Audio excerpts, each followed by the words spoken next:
पैसा बोले तमें ईश्वर को घर बाहर कर छाड़े घर बाहर जाऊ तमें तुम इच्छा का गोट दे पारिबनी जुक्ति करनी तमें कौन ना गोटे नुआ रामायण सृष्टि करने को चाहूछ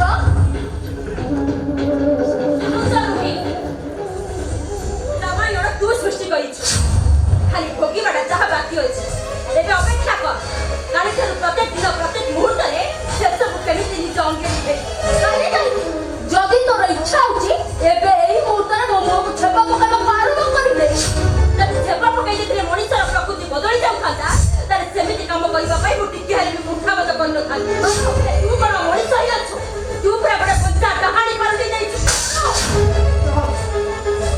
तोरा एते तू मत कहानी कहबो बाहर जा मत सामने बाहर जा पूछी अबे बाहर जा सामने ता बोली तुमे एकदम बड़ो झूठा पर हाथ तो उठे मारिबो अंतत पक्षे से ठीक करिछि मो प्रतिभा अधिकारी को से सामर्थ्य करिछि हेले तमे कोन करिछ तमे पर तम स्त्री प्रति किछि भी कर्तव्य नहीं अधिकार दिले में मो कोन करि पारे रे मां ए भई बड़े स्वार्थपर स्त्री की जाबड़ा मारी सिखाई जाई शांत तम स्वामी कोनेटा तमे जाहिर कर शांत अब भविष्य तो हुशियार ए घर मुरबी होउछे मु ए घर निर्देश दबा अधिकारी केवल मोर अछि तमे स्वामी सत ए स्त्री पर अधिकार नथिबा तमे होउछ गोटाए अयोग्य स्वामी पर जाऊ तो तोर ए बोना विषप्रिय आत्महत्या करी मरी जा तू आत्महत्या करी मरी भी ये घर मार अभाव स्थान के सृष्टि हबनी हेले बड़ भाई ये घर चली गले ए घरे तांको अभाव सात जन्म रे भी केही सृष्टि करी परिबेनी सहरे जा भी पूर्ण करी परिबेनी तहले जा बड़ भाई बेकर झुली पड़ ताको अटकाई ए घर मो तो किया रे बाधा दबेनी ए काहे के नि तो बुझा हो तो सुदा यासो अरे बेबी समय अछि मुई सड़क को बुझे दे सुदा ना मो आ पछ को केबे के फेरी पारिबेनी बहुत शुक्र बराबर को पाइबो बोली एमिते जे धरि बसी सुख सम्मानर पक्की हे जाई एबे कि तू निंदा अपमान को मक्कान करी बंजीबा को चेष्टा कर बड़ भलो हबो सब आखे पटुटी को पाखरे साइड दे रखिता जीवनर शेष पर्यंत तमे मो को फोपाड़ी दो नहीं मु तो हाथ चढ़ो छेलो तू बड़ भाई को घर बाहर कर देनी तो पहुंचे मो बड़ भाई को बिना वो बंचे परिबिनी वो बड़ छाड़ बोछी वो बड़ छाड़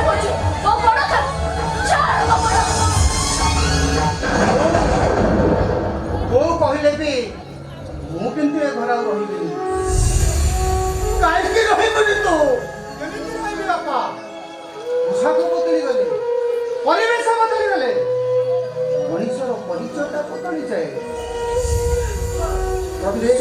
प्रत्येक मनुष्य निजर जन्म परिचय परिचित होगा खुशी हुअନ୍ତି बापा एई खाऊ पछे से घृणित ସେଇଥିରେ ସେ ଆନନ୍ଦ ପାଏ ସେଇଥିରେ ସେ କିଛି ପାଏ ମୋତେ ବିଶ୍ୱାସ କରନ୍ତୁ ବାପା ମୋ ଜନ୍ମ ପରିଚୟ ଉପରେ ମୋର ଯେ ପ୍ରବଳ ଲୋଭ ଆସୁଛି ତେଣୁ ମୁଁ ସମସ୍ତଙ୍କୁ ହାତ ଯୋଡ଼ି ଅନୁରୋଧ କରୁଛି ମୋତେ ଚାଲିଯିବା ପାଇଁ ଅନୁମତି ଦିଅନ୍ତୁ ବାପା ନା ଏସବୁ ଭୁଲ परिचय भूल ए घर तो ए परिवार तो अरे ये धन संपत्ति सब तोर तू ईश्वर प्रसाद चौधरी अरे ये परिचय छाड़ी तू जीव कुआरे अप्रिय होले भी कथाटा सत्य बापा मु होचे घर पाई 2 दिनर कुणिया थिली हिरोला टंका पैसा कथा धन संपत्तिर कथा बाबा मु आसीतिला बेले को धन संपत्ति करे नहीं आसीतिली ଘରର ଦାନା ଖାଇ ଯେତେବେଳେ ପଡି ରହିଥିଲେ ଏ ଘର ପାଇଁ ତ ମୋର କିଛି କର୍ତ୍ତବ୍ୟ ଥିଲା ନା। ମୋ କର୍ମ, ମୋ କର୍ତ୍ତବ୍ୟ ଯଦି ଏ ଘର ପାଇଁ କିଛି ଧନ ସମ୍ପତ୍ତି କରିଥାଏ, ସେଇଟା ହଉଛି ଏ ଘରର ନିଜସ୍ୱ ବାପା। ସେଥିରେ ମୋର କିଛି ବି ଅଧିକାର ନାହିଁ, କିଛି ନାହିଁ। କିନ୍ତୁ ଭାଇ ଏ ତନୁ,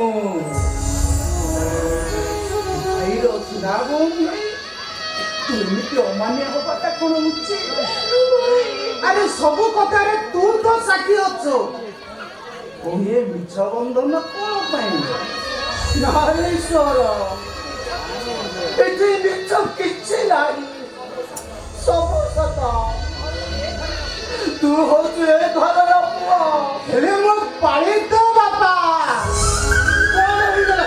ଜମିତ ନୁହଁ, କଣ ହେଇଗଲା?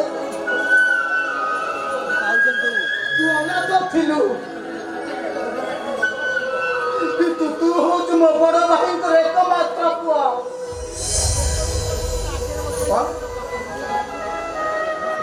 ନିଜର ଅଧିକାର ନଥିବା ମଣିଷଟିଏ କେବେକାର ଉତ୍ତରାଧିକାରୀ ହେଇପାରେ ନା ବାପା। ଅଧିକାର, ଅଧିକାର, ଅଧିକାର। ଆରେ ଯଦି ଅଧିକାରକୁ ନେଇକି ଏ ଘରେ ଝଡ଼ ଉଠିଛି, ଏ ଧନ ସମ୍ପତ୍ତିକୁ ମଣିଷକୁ ସ୍ୱାର୍ଥପର କରିଦଉଛି, ତାହେଲେ ତ କୁଆଡେ ଯିବା ଦରକାର ନାହିଁ।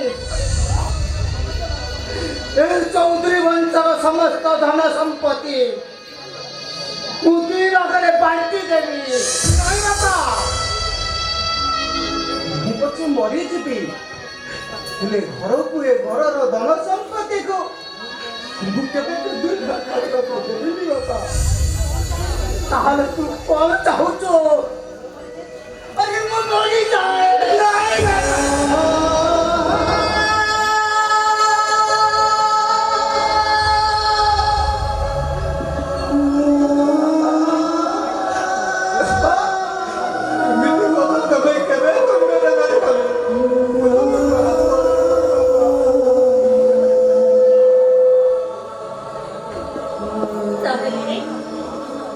କିନ୍ତୁ ଭାଇ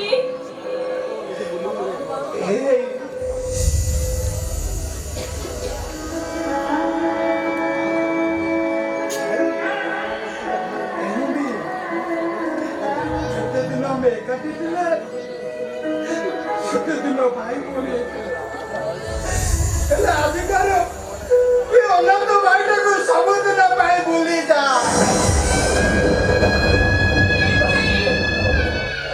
ମତେ ତମ ସାଥିରେ ନେଇଯାଅ ଭାଇ, ତମ ବିନା ମୁଁ ବଞ୍ଚିପାରିବିନି। ଏଇଟା କେମିତି କଥା କହିଲୁ? ତୁ ଯଦି ମୋ ସାଥିରେ ଚାଲିଯିବୁ, ଏ ଗାଁର ଲୋକମାନେ ଆମ ମୁଣ୍ଡରେ ନଦୀ ଦେବେ।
ନିନ୍ଦା ଅପବାଦର ଆଖ୍ୟା ନେଇ ଚୁରୁବୁଡ଼ି ହେଇ ଓଦା ହେଇସାରିଲେଣି। ପାରୁଛୁ ଯଦି ମତେ ତୁ ମୁକ୍ତି ଦେଇଦେ।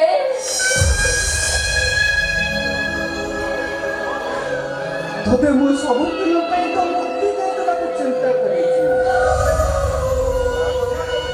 ମୁଁ ଜମା ଡେରି କରିବିନି। ହେ ବୋଉ, ମତେ ଦଳିଦେବାର କଷ୍ଟଟା ଆଉ କେହି ବୁଝି ନ ପାରୁଥିଲେ ବି ତୋ କଷ୍ଟଟାକୁ ମୁଁ ଠିକ୍ ଭଲ ଭାବରେ ବୁଝିପାରିଥିଲି। ଆଉ ପୁଣି ଏତେ କଥା କହୁଛୁ କଣ ପାଇଲି? କିଛି କଥା ନାହିଁ। ମୁଁ ବାସ୍ ପଡ଼ିଏ ଜନ୍ମ ହେଇସାରିବା ପରେ ବାପା ମାଙ୍କୁ ଜାଣିନଥିଲି କି ଚିହ୍ନିବି ନଥିଲି। ତତେ ନ ପାଇଥିଲେ ମାର ମମତାଟା କଣ ମୋ ଜୀବନରେ ଗୋଟେ ଅବୁଝା ହେଇ ରହିଯାଇଥାନ୍ତା। ତୋ ସ୍ନେହ ମମତାର ମୂଲ ଦେବାକୁ ଯାଇ ତୋ ସେବାରେ ମୁଁ ଯଦି କେବେ ତ୍ରୁଟି କରିଥାଏ ବୋଲ ତୁ ମତେ କ୍ଷମା କରିଦବୁ।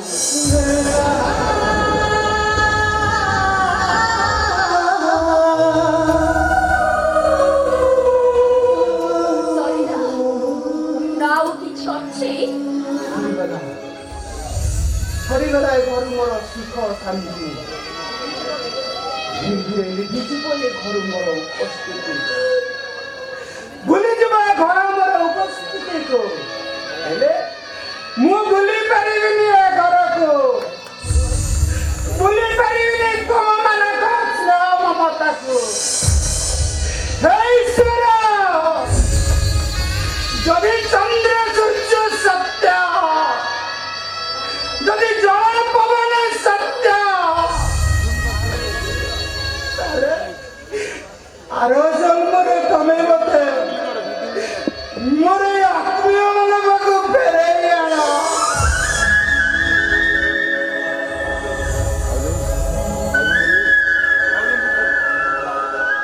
ଏବେ ତୁ ଯିବୁ କୁଆଡ଼େ ଜାଣିନି ବାପା। ମୋ ଭାଗ୍ୟଟା ମତେ ଯୁଆଡ଼େ ଟାଣି ନବ ମୁଁ ସିଆଡ଼େ ଚାଲିଯିବି। ମୋ କଥା ତ ତୁ କିଛି ରଖିଲୁନି।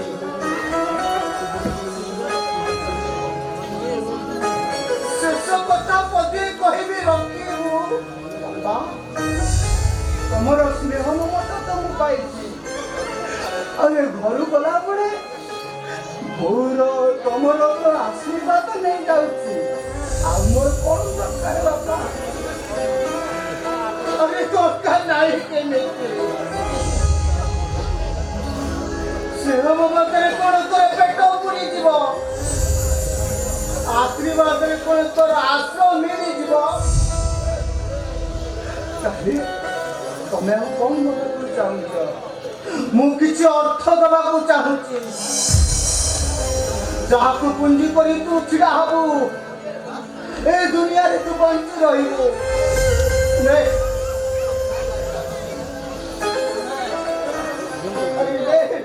ये आवश्यक अनुसारे चेकिले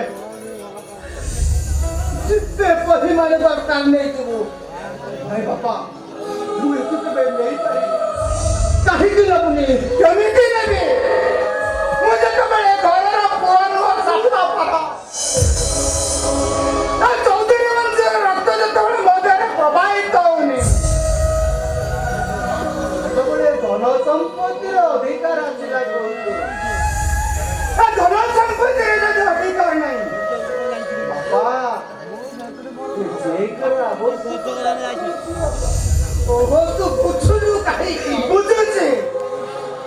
बुझुची बेली तम परिचय को मु आज आदरे नोची बापा अनाथ थिली आज अनाथ होई बाहर बुलेबी पेट को भोक लागले ए अनाथ को परी भिक मागी खाई नेबे मु आखी को निद आइले रास्ता कोडर गछ मूले मुंड केमती सोई पड़ी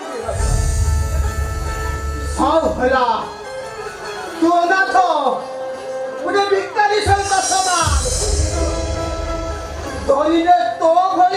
ଭିକାରୀକୁ ଏଇଟା ମୋର ଦାନ ଆକାରେ।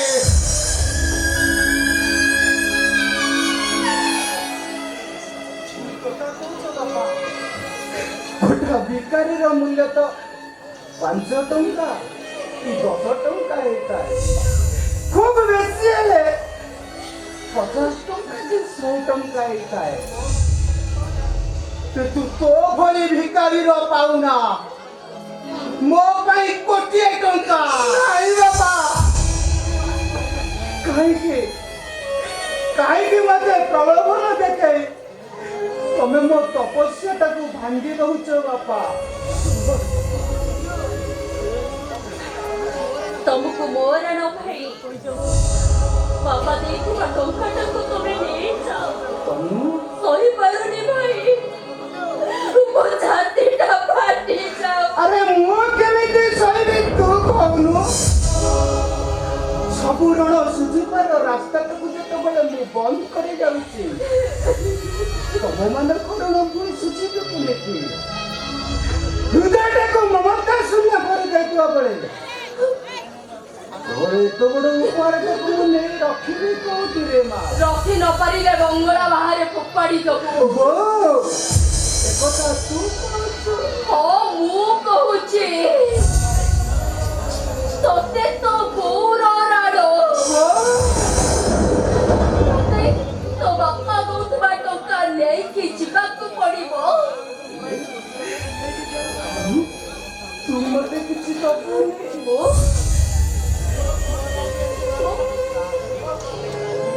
ମୁଁ ତତେ କଣ ଦେଇପାରିବି? ମମତାର ଶେଷ ପାଉନା ସତରେ ଦେବ। ତୁ ଯଦି ତ ନିଜ ହାତରେ ଦେବ ମୁଁ ନିଶ୍ଚୟ ନେବି। କାଲି ଯୋଉ ବନ୍ଧନକୁ ସୁବାସିତ ଚନ୍ଦନ କରିଥିଲୁ ତୁ, ଆଜି ତାକୁ କଳା ଚନ୍ଦନ କରିଦେଲୁ ତୁ। ମାର ମମତା ଦେଇ ରାଜାର ଆସନରେ ମତେ ବସାଇଥିଲୁ ତୁ। ସେଇ ମାର ମମତାଟାକୁ କାଢି ଦେଇ ମତେ ଆଜି ଦାଣ୍ଡର ଭିକାରୀ କରିଦବୁ ତୁ।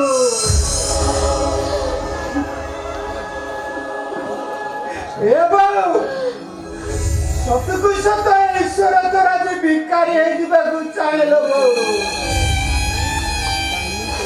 तो मारो ममताटाକୁ तो हृदयରୁ ତୁଟେଇ ଦେଇ ये चौधरी वंशର ବାବୁଆଣୀ ହେଇ ଏ ଅନାଥ ଭିକାରୀ ହାତରେ ତୁ 1000 ଟଙ୍କା ଭିକ ଦେ। ଦିଅ ବାବୁଆଣୀ, ମନା କରନି। ତମର ସେ 1000 ଟଙ୍କା ମୋ ଜୀବନର ସର୍ବସ୍ୱ ସମ୍ପତ୍ତି। ଆଉ ତମର ହବ ମହାନତା। ଦିଅ ବାବୁଆଣୀ, ଆଜି ଏ ଭିକାରୀଟା ତମ ପାଦ ତଳେ ପଡ।